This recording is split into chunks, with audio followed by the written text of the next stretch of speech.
घरगुती हिंसाचार प्रकरणात करुणा मुंडेंचे धनंजय मुंडेंवरील आरोप कोर्टाकडून मान्य. तर करुणा मुंडेंना दरमहा 1.25 लाख तर मुलगी शिवानी मुंडेला 75,000 रुपयांची पोटगी देण्याचे न्यायालयाचे आदेश. धनंजय मुंडे दोषी असल्याचं कोर्टानं म्हटलेलं नाही. कोर्टाचा आदेश फक्त अंतरिम पोटगीचा. धनंजय मुंडेंच्या वकिलांचं स्पष्टीकरण. 1.25 लाखाच्या पोटगीवर मी समाधानी नाही. मला दरमहा 15 लाखांच्या पोटगीसाठी हायकोर्टात आता याचिका करणार. करुणा मुंडेंची TV9 मराठीला प्रतिक्रिया. तर आपल्या बाजूने निकाल दिल्याबद्दल वांद्रे कोर्ट आणि वकिलांचे मानले आभार. वाल्मिक कराडकडून धनंजय मुंडे आणि पोलिसांसमोर मला जिल्हाधिकारी कार्यालयातच मारहाण. करुणा मुंडेंचा गंभीर आरोप. फडणवीसांसह जिल्हाधिकाऱ्यांना निवेदन दिल्याचाही दावा. धनंजय मुंडे आमच्यासाठी कधीही हानिकारक नव्हते. तर माझी आईच घरगुती हिंसाचार करायची. धनंजय मुंडेंचा मुलगा शिशू मुंडेची सोशल मीडियावर पोस्ट. सोशल मीडियावर पोस्ट टाकण्यासाठी माझ्या मुलावर दबाव टाकण्यात आला. माझ्यासोबत काही बरं वाईट झाल्यास त्याला धनंजय मुंडे, राजश्री मुंडे आणि वाल्मिक कराडच जबाबदार असतील. करुणा मुंडेंचा आरोप. कौटुंबिक हिंसा करणारा व्यक्ती मंत्रिपदावर राहू शकतो का? सरकारनं अशा मंत्र्यांची हकालपट्टी केली पाहिजे. वडेट्टीवारांकडून धनंजय मुंडेंच्या हकालपट्टीची मागणी. मंत्रिपदावर बसलेल्या व्यक्तीवर कोर्टानं ताशेरे ओढलेत. करुणा मुंडेंच्या वादासंदर्भात आता कोर्टाच्या निकालावर आदित्य ठाकरेंची प्रतिक्रिया. धनंजय मुंडेंनी करुणा शर्माला घरी घेऊन आलं पाहिजे. तर करुणा शर्मांचा मुंडेंनी वनवास आता संपवला पाहिजे. मनोज जरांगे पाटलांची यावर प्रतिक्रिया. करुणा मुंडेंच्या 3 वर्षाच्या संघर्षानंतर न्यायालयानं निकाल दिलाय. आजचा न्यायालयाचा निकाल हा सकारात्मक. न्यायालयाच्या पहिल्या निकालात धनंजय मुंडे दोषी, तृप्ती देसाईंची प्रतिक्रिया. करुणा मुंडे यांना तात्काळ सुरक्षा द्या. सचिन खरात यांची मुख्यमंत्री फडणवीसांकडे मागणी. अजित पवार आता तरी योग्य निर्णय घेतील असं वाटतं. मुलाच्या संगोपनासाठी पोटगी क्रमप्राप्त. तर आता करुणा मुंडेंच्या निकालावरून आभाडांची ही प्रतिक्रिया. आमदार सुरेश धसांकडून वाल्मिक कराड आणि विष्णू चाटेच्या नार्को टेस्टची मागणी. तर नार्को टेस्टमध्ये आकाशच्या आकाचं नाव आलं तर त्यांचीही नार्को टेस्ट झाली पाहिजे. सुरेश धसांचं वक्तव्य. वाल्मिक कराडच्या बातम्या पाहिल्यामुळे अशोक मोहिते नावाच्या तरुणाला मारहाण. तुझाही संतोष देशमुख करू. लाथाबुक्क्यांनी बेदम मारहाण करत दोघांकडूनही धमकी. अंबाजोगाई शासकीय रुग्णालयात अशोकवर उपचार. वाल्मिक कराडची बातमी का बघतो असं विचारत समर्थकांकडून आमच्या मुलाला मारहाण. पोलिसांकडून तक्रार घेण्यासही विलंब. अशोक मोहितेच्या कुटुंबियांचा आरोप. अशोक मोहितेला मारहाण करणारे तरुण हे आरोपी कृष्ण आंधळेचे मित्र. तर वैजनाथ बांगर, अभिषेक सानपच्या स्टेटसवर आंधळेचा फोटो. दोन्ही तरुणांनी कृष्ण आंधळेच्या वाढदिवसानिमित्तच ठेवलं होतं स्टेटस. सुरेश धसांनी अशोक मोहितेच्या मारहाणीचा मुद्दा मुख्यमंत्र्यांपर्यंत पोहोचवावा. प्रत्येक स्तरावर गुंडगिरी. फक्त वाल्मिक कराडचं भजन करून आता चालणार नाही. संजय राऊतांचा हल्लाबोल. अक्षय शिंदेच्या कुटुंबियांकडून आता केस लढण्यास नकार. तर आमच्यावर कुणाचाही दबाव नाही. धावपळ जमत नसल्यामुळे ही केस लढू शकत नाही. अक्षय शिंदेच्या कुटुंबियांची कोर्टाला विनंती. मुख्यमंत्री देवेंद्र फडणवीस आज नागपूर दौऱ्यावर. तर फडणवीस आज मध्यवर्ती संग्रहालयाचं उद्घाटन करणार. शिवकालीन वाघनखं बघण्याची नागपूरकरांना संधी. महायुतीला शिवाजी महाराज ईव्हीएम मशीन वाटते. सीएसएमटी स्थानकात शिवरायांचा पुतळा कधी लागणार? त्यांनी शिवरायांचा पुतळा न लावल्यास आम्ही पुतळा लावणार. उद्धव ठाकरेंचा इशारा. डोंगरी ITI नामांतरावरून आता भाजप आणि काँग्रेस आमने सामने. काँग्रेस आमदार अमित पटेलांचा अब्दुल कलामांच्या नावाला विरोध. तर अब्दुल कलामांचं नाव बदलण्यास मंत्री लोढांचा विरोध. पुण्यात उद्योजकांना ब्लॅकमेल करून वसुली केली जात असल्याच्या तक्रारी. तर उद्योजकांना त्रास देणाऱ्या लोकांवर आता थेट मकोकाची कारवाई करा. मुख्यमंत्री फडणवीसांचे पुणे पोलिसांना आदेश. पुण्यातील गाड्या तोडफोडीच्या घटनांवरून आता अजित पवारांनी पोलिसांना झापलं. तर गाड्या फोडणाऱ्यांवर मकोका का लावत नाहीत? अजित पवारांचा सवाल. तसंच आरोपींची धिंड काढण्याच्या सुद्धा सूचना. महायुतीमध्ये अजित पवार नसते तर शिवसेनेचे 100 आमदार निवडून आले असते. मात्र अजित पवारांची मागून एंट्री झाली आणि प्रॉब्लेम झाला. गुलाबराव पाटलांचं वक्तव्य. आम्ही दोघे सगळ्यांना उडवून टाकू. महायुतीच्या नीट बातम्या द्या, नाहीतर बघा अजित पवारांचा पत्रकारांसमोर मिश्किल संवाद. लाडकी बहीण योजनेसंदर्भात फेरतपासणी सुरू आहे. योजनेतनं ऑगस्ट महिन्यामध्ये काही लाभार्थी कमी झाले होते. आदिती तटकरे यांची लाडकी बहीण योजनेसंदर्भातली माहिती. लाडक्या बहिणींकडे 4 चाकी आढळल्यास आता नाव बाद होणार. पुण्यात सोमवारपासून तपासणी. आतापर्यंत सुमारे 75,000 बहिणींच्या घरामध्ये 4 चाकी आढळल्याची माहिती.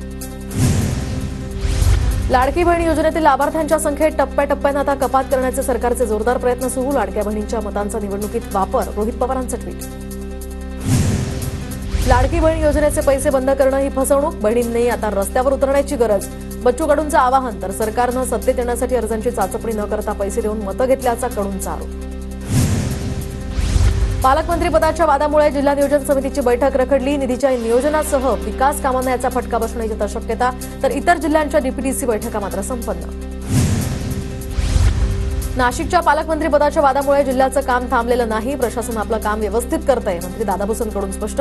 तर पालकमंत्रीपदासंदर्भात मुख्यमंत्री आणि उपमुख्यमंत्री निर्णय घेणार असल्याची सुद्धा माहिती. सोयाबीन खरेदीला पणन विभागाकडून आता मुदतवाढ, तर शेतकऱ्यांनी घाबरून जाण्याचं कारण नाही. सोयाबीनच्या शेवटच्या खरेदीपर्यंत केंद्र सुरू राहणार. कृषी मंत्री माणिकराव कोकाटेंची माहिती. हमीभाव केंद्रावरील खरेदीची मुदत संपल्यानंतर आता सोयाबीनचे दर गडगडले, तर हमीभाव 4,892 रुपये असताना खासगी बाजारात फक्त 3,900 रुपयांचा दर घसरल्यामुळे आता सोयाबीन उत्पादक अडचणीत. अखेर नैसर्गिक आपत्ती बाधितांना मिळाली मदत, तर अतिवृष्टी, गारपीट, पुरामुळे बाधित झालेल्या शेतकऱ्यांसह अन्य लाभार्थ्यांच्या खात्यावर 592 कोटी 34 लाख वर्ग. मदत आणि पुनर्वसन मंत्री मकरंद जाधव यांची माहिती. पुणे जिल्ह्यात अॅग्रोस्टिक योजनेमध्ये 1,33,000 शेतकऱ्यांना ओळख क्रमांक आता मिळाले, तर योजनेमध्ये जास्तीत जास्त शेतकऱ्यांना सहभागी करून घेण्याचे जिल्हाधिकारी जितेंद्र डुडी यांचे आदेश. पुण्यात लोहगाव विमानतळापर्यंत मेट्रो प्रवास मार्गिकेसाठी आता डीपीआर तयार, तर त्यासाठी केंद्रीय मंत्री मुरलीधर मोहोळ यांच्या सूचना. राज्यातील जीबीएस रुग्णवाढीमुळे जिल्हा आरोग्य विभाग सतर्क, आरोग्य विभागाकडून आवश्यक उपाययोजना करण्यास सुरुवात. जीबीएस बळींची संख्या 6वर, पुण्यातल्या खासगी रुग्णालयामध्ये 62 वर्षीय रुग्णाच्या मृत्यूची नोंद, रुग्णसंख्या 173वर. राज्यभरात फेब्रुवारीच्या पहिल्या आठवड्यापासून उन्हाच्या झळा, तर गुरुवारी चंद्रपूरच्या ब्रह्मपुरीमध्ये सर्वाधिक 37.2 अंश सेल्सिअसची नोंद. राज्यातील कमाल तापमानात सरासरी 33 ते 35 अंश तापमान राहण्याचं कळत आहे. ओला, उबर, स्विगी मंचावरील आता गिग कामगारांसाठी पेन्शन योजना, लवकरच केंद्रीय मंत्रिमंडळाची मोहर. गिग कामगारांना आता ओळखपत्र सुद्धा दिली जाणार. ई श्रम पोर्टलवर नोंदणी केली जाणार. जीएसटी नियमांचा आता भंग केल्याचा ठपका ठेवत इंडिगो कंपनीला 115 कोटी 86 लाखांचा दंड. इंडिगो कंपनीकडून कारवाईची माहिती शेअर बाजाराच्या माहितीमध्ये नमूद केली. कंपनीनं परदेशात दिलेल्या सेवेचा उल्लेख सेवा निर्यात म्हणून केल्याचा आरोप. जानेवारी महिन्यामध्ये 22.91 लाख वाहनांची विक्री, फेडरेशन ऑफ ऑटोमोबाईल डीलर्स असोसिएशनची माहिती.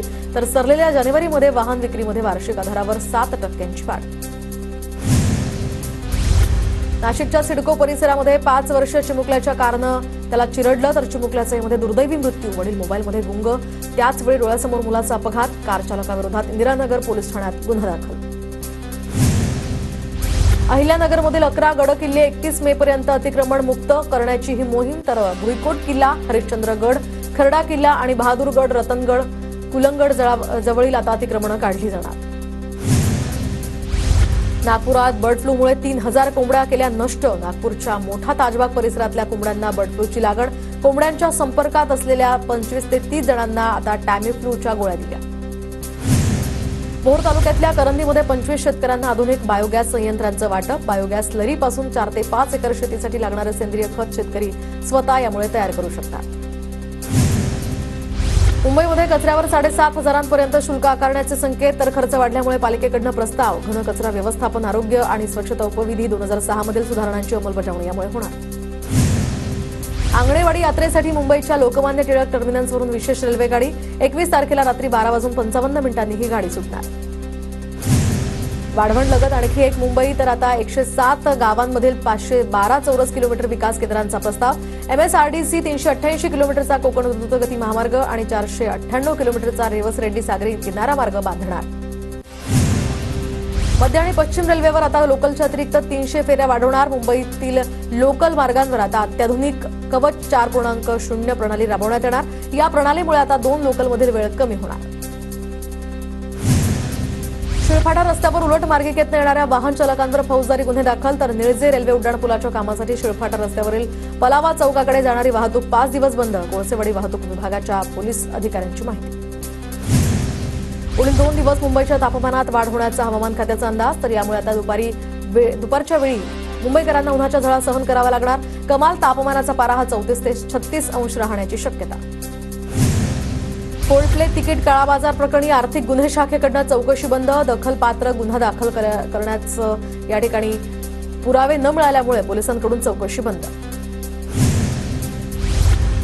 कोकणातील हापूस पाठोपाठ आता रायगडमधील हापूस आंबा मुंबई बाजारात दाखल. एपीएमसी मध्ये 4 ते 5 आंब्यांच्या पेट्या दाखल. 2 डझनांच्या पेटीला 4 ते 5 हजार रुपयांचा दर. जुन्या वाहनांना उच्च सुरक्षा क्रमांक पाटी लावा. सर्वोच्च न्यायालयाचे तातडीचे आदेश. तर 31 मार्च पूर्वी नंबर प्लेट बदलून द्या, अन्यथा 1000चा दंड. आरटीओकडून स्पष्टीकरण. पुण्यातील अवजड वाहन बंदीला संघटनांचा विरोध. तर अवजड वाहनांविरोधातील बंदीमुळे आता बांधकाम व्यावसायिकांना भुर्दंड. संघटनांकडून आता बेमुदत संपाचा इशारा. स्वनिधी से समृद्धी अंतर्गत आता पुणे शहरातील पथविक्रेत्यांच्या कुटुंबांचं महापालिकेकडून सर्वेक्षण. पंतप्रधान पथविक्रेता आत्मनिर्भर निधीच्या माध्यमातून सर्वेक्षण केलं जाणार.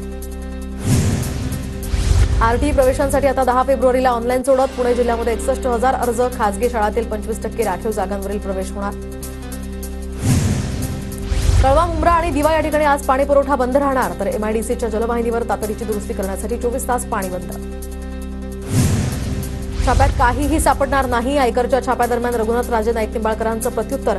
आयकर खात्यानं माहिती देऊनच या ठिकाणी संजीवराजे निंबाळकरांवर छापा टाकला असेल. मंत्री जयकुमार गोरेंच्या या वक्तव्यावर त्यांची प्रतिक्रिया.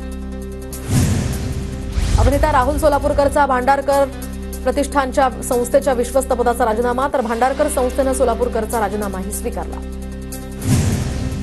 शिवभोजन थाळी योजना सुरूच ठेवण्यासाठी भुजबळांचं फडणवीसांना पत्र. शिवभोजन थाळी योजना बंद करण्याच्या चर्चांना उल्लेख भुजबळांच्या पत्रात. तर आता दरम्यान भुजबळांच्या मागणीला पाठिंबा असल्याचं राऊतांचं म्हणणं. राजकोट किल्ल्यावरील महाराजांच्या पुतळ्यासंदर्भात बैठक. नितेश राणेंकडून पुतळ्याच्या उभारणी संदर्भातल्या कामाचा आढावा. तर 10 फेब्रुवारीला पुन्हा आढावा बैठक घेणार. बैठकीला मूर्तिकार, कंत्राटदारांसोबत अधिकारी सुद्धा उपस्थित राहणार. मनापासून संकल्प केला तर स्थानिक स्वराज्य संस्थेच्या निवडणुकीमध्ये शिवसेनेला यश मिळेल. नांदेडमध्ये शिवसेनेचे 3 आणि महायुतीचे सगळे 9 आमदार निवडून आणलेत. उपमुख्यमंत्री शिंदेंचं वक्तव्य. ठाकरेंचा शाखा प्रमुख आणि उपविभाग प्रमुखांशी ऑनलाईन संवाद. अमिष येतील पण बळी पडू नका. आपला वॉर्ड आणि संघटना मजबूत करा. ठाकरेंच्या सूचना. ठाण्यात जनता दरबार घेतल्यानंच पालघरचे पालकमंत्री गणेश नाईक आता चर्चेत. तर महायुतीच्या सगळ्याच मंत्र्यांनी जिथे पाहिजे तिथे जनता दरबार घ्यावा. ठाण्याचे भाजप संपर्क मंत्री नियुक्त होताच आता गणेश नाईकांचं हे वक्तव्य. उमरग्याचे आमदार प्रवीण स्वामी यांच्या अडचणी वाढण्याची शक्यता. उच्च न्यायालयामध्ये तारखेला गैरहजर राहिल्यामुळे स्वामी यांच्या विरोधात एकतर्फी निकालासाठी ज्ञानराज चौगुलेंचा अर्ज. उच्च न्यायालयामध्ये 18 फेब्रुवारीला या संदर्भातली सुनावणी. धुळ्यात शिवसेनेकडून सदस्य नोंदणी अभियान सुरू. तर शिवसेनेचे सचिव भाऊसाहेब चौधरी यांच्या प्रमुख उपस्थितीत सदस्य नोंदणी. धुळे शहरातील पॉवर लूम या कामगारांना मजुरी वाढवून मिळावी यासाठी कामगारांचं आंदोलन. तर कामगारांकडून कामबंद आंदोलनाचा सुद्धा इशारा. धुळ्यातील एचएस बोरसे महाविद्यालयातील माजी विद्यार्थ्यांचा स्नेह मेळावा संपन्न. 2003 सालच्या 10वी बॅचचा हा स्नेह मेळावा संपन्न. धुळे शहरात काळूबाई मंदिराच्या यात्रोत्सवानिमित्त भव्य मिरवणूक. तर मंदिराला आकर्षक फुलांची सजावट. भाविकांची या ठिकाणी मोठी गर्दी. बोर्डाच्या परीक्षांसाठी आता केंद्रांवर ड्रोनची नजर. धुळे जिल्ह्यात कॉपीमुक्त अभियान यशस्वी करण्यासाठी विद्यार्थ्यांसह पालकांचाही पुढाकार. जळगावमध्ये शिक्षकांची शैक्षणिक गुणवत्ता विकास कार्यशाळा पार पडली. जिल्हाधिकारी आयुष प्रसाद यांच्याकडून या ठिकाणी मार्गदर्शन. जळगाव शहरातल्या वेगवेगळ्या भागांमधनं दुचाकींची चोरी. पोलिसांकडनं सराईत गुन्हेगाराला अटक. आरोपींकडनं 15 दुचाकी सुद्धा हस्तगत. धुळे जिल्ह्यामध्ये मोठ्या प्रमाणात कोबीची लागवड. कोबीला चांगला भाव मिळत असल्यामुळे शेतकऱ्यांमध्ये समाधानाचं वातावरण. सांगलीमध्ये 4 वर्षीय चिमुकलीवर लैंगिक अत्याचार करून हत्या. शेजारी राहणाऱ्या व्यक्तीने हत्या केल्याचा संशय. जत तालुक्यातल्या करसगी या ठिकाणची ही धक्कादायक घटना. संशयित व्यक्तीला पोलिसांनी घेतलं ताब्यात. मालेगावात कांद्यावर करपा रोगाचा प्रादुर्भाव. तर ढगाळ वातावरणाचा फटका. उत्पादनात घट यामुळे होण्याची शक्यता. सिंधुदुर्गात बदलत्या हवामानाचा काजू पिकालाही फटका. तर काजू पिकावर मर रोगाचा प्रादुर्भाव. काजू उत्पादक शेतकऱ्यांची यामुळे चिंता वाढली. यंदा सर्वसामान्यांना हापूस आंब्याची प्रतीक्षा करावी लागणार. बदलत्या हवामानाचा हापूस आंब्यालाही फटका. 15 एप्रिलनंतरच आता बाजारात हापूस आंबा दाखल होण्याची शक्यता. गोंदियामध्ये भाजीपाल्याचे दर घसरले. टोमॅटो 15 रुपये किलोंवर. तर ग्राहकांना यामुळे दिलासा. मात्र बाजारात आवक वाढल्यामुळे भाजीपाल्याचे दर घसरल्याची माहिती. धुळे बाजारपेठांमध्ये लाल मिरची खरेदीसाठी महिलांची गर्दी. तर आवक कमी असल्यामुळे मिरचीच्या भावात काही प्रमाणात तेजी असल्याची माहिती. मागेल त्याला सौर कृषी पंप. महावितरणचे 100 दिवसांचे उद्दिष्ट 60 दिवसात पूर्ण. तर 16 मार्चपर्यंतचं उद्दिष्ट हे 4 फेब्रुवारीलाच पूर्ण. रायगडमध्ये वालाच्या शेंगांचे दर वाढले. तर वालाच्या शेंगांना सध्या 70 ते 80 रुपयांचा दर. अनियमित वीज पुरवठ्यामुळे पाचोरा तालुक्यातल्या रब्बी पिकांना धोका, तर महावितरणच्या कामकाजावर शेतकरी नाराज. गोंदिया जिल्ह्यामध्ये 71% ई-केवायसी पूर्ण, तर 28 तारखेपर्यंत ई-केवायसी करा, अन्यथा रेशन बंद होणार, जिल्हा पुरवठा अधिकाऱ्यांचं आवाहन. जळगाव जिल्ह्यामध्ये जलजीवन मिशन योजनांची फक्त 296 कामं पूर्ण, तर 1000हून अधिक पाणी पुरवठा योजनांची ही कामं अजूनही प्रलंबित. जळगावातील 20 ग्रॅम सोन्याचे दागिने चोरून नेणाऱ्या 2 महिलांना अटक, तर 1,45,000 रुपयांचे हे सोन्याचे दागिने हस्तगत. अंबरनाथ शहरामध्ये पथदिव्यांची दुरावस्था, ठेकेदारावर देखभाल दुरुस्तीसाठी आता 18 लाखांचं वाटप, मात्र अंबरनाथ शहर अंधारातच. जळगावात लिफ्टचं काम सुरू असताना एकाचा मृत्यू, तर 1 जण गंभीर जखमीवर सध्या रुग्णालयात उपचार सुरू. अंबरनाथमध्ये शौचालयाच्या बांधकामात निष्काळजीपणा, ट्युशनच्या काचा आणि पत्रे फुटल्याचा प्रकार समोर, ठेकेदारानं कोणत्याही उपाययोजना न केल्याचा पालकांचा आरोप. नगरमध्ये 24 तासात 4 चोऱ्या, तर पाण्याचे मीटर, पाईपलाईन आणि नळ चोरीला चोरटी सीसीटीव्हीत कैद, पोलिसांकडून अधिकचा तपास सुरू. बदलापुरात शिक्षकांकडून विद्यार्थिनीचा विनयभंग, तर शिक्षकाकडून विद्यार्थिनी आणि तिच्या आईला उद्देशून अश्लील टीका, पोलिसांनी शिक्षकाला ठोकल्या बेड्या. वाशिममध्ये संभाव्य पाणी टंचाईला तोंड देण्यासाठी आता पाणी टंचाई कृती आराखडा तयार, 4 गावांमध्ये टँकरद्वारे पाणी पुरवठा करण्याचं नियोजन, जिल्ह्यातील 199 गावांमध्ये एकूण 214 उपाययोजना प्रस्तावित. भिवंडीतील रखडलेल्या जलजीवन मिशनच्या कामांची आता जिल्हा परिषदेच्या अधिकाऱ्यांकडून पाहणी, योजनेद्वारे शहापूर तालुक्यातल्या 97 गावं आणि 259 पाड्यांमध्ये पाणी पुरवठा होणार. मालेगावात सामाजिक कार्यकर्त्यांनी पालिका आयुक्तांच्या निवासस्थानाजवळील पाईपलाईन फोडली, तर हजारो लिटर पाणी यामुळे वाया, ठेकेदारांच्या मनमानी कारभारावर संताप व्यक्त. साताऱ्यातल्या जकातवाडी परिसरामध्ये जमिनीच्या वादातनं 2 गटात राडा, 11 जणांना तालुका पोलिसांनी घेतलं ताब्यात, घटनास्थळी पोलिसांचा मोठा फौजफाटा तैनात. भंडाऱ्यामध्ये राजकमल लॉन्ड्री प्रकरणातील आरोपींना 7 दिवसांची पोलीस कोठडी, तर छापेमारीमध्ये 5 कोटी रुपये आणि 2 चारचाकी जप्त, आतापर्यंत 11 आरोपींना अटक, आरोपींच्या संख्येत वाढ होण्याची सुद्धा शक्यता. गोंदियाच्या मोरगाव अर्जुनी तालुक्यातल्या नवेगाव बांधमध्ये रानडुकराच्या कळपाचा प्रवेश, तर या डुकरांना जेरबंद करण्यासाठी वन विभागाकडून रेस्क्यू ऑपरेशन. डॉक्टर बाबासाहेब आंबेडकरांना काँग्रेसनं भारतरत्न पुरस्कारासाठी कधीही पात्र मानलं नाही, त्यांच्या मनातील बाबासाहेबांबद्दलचा राग आणि द्वेष सर्वश्रुत, मात्र आजही मजबुरीमुळे जय भीमचा नारा द्यावा लागतोय, मोदींची काँग्रेसवर घणाघाती टीका. गोंदियाच्या मोरगाव अर्जुनी तालुक्यातल्या नवेगाव बांधमध्ये रानडुकराच्या कळपाचा प्रवेश, तर या डुकरांना जेरबंद करण्यासाठी वन विभागाकडून रेस्क्यू ऑपरेशन. डॉक्टर बाबासाहेब आंबेडकरांना काँग्रेसनं भारतरत्न पुरस्कारासाठी कधीही पात्र मानलं नाही, त्यांच्या मनातील बाबासाहेबांबद्दलचा राग आणि द्वेष सर्वश्रुत, मात्र आजही मजबुरीमुळे जय भीमचा नारा द्यावा लागतोय, मोदींची काँग्रेसवर घणाघाती टीका.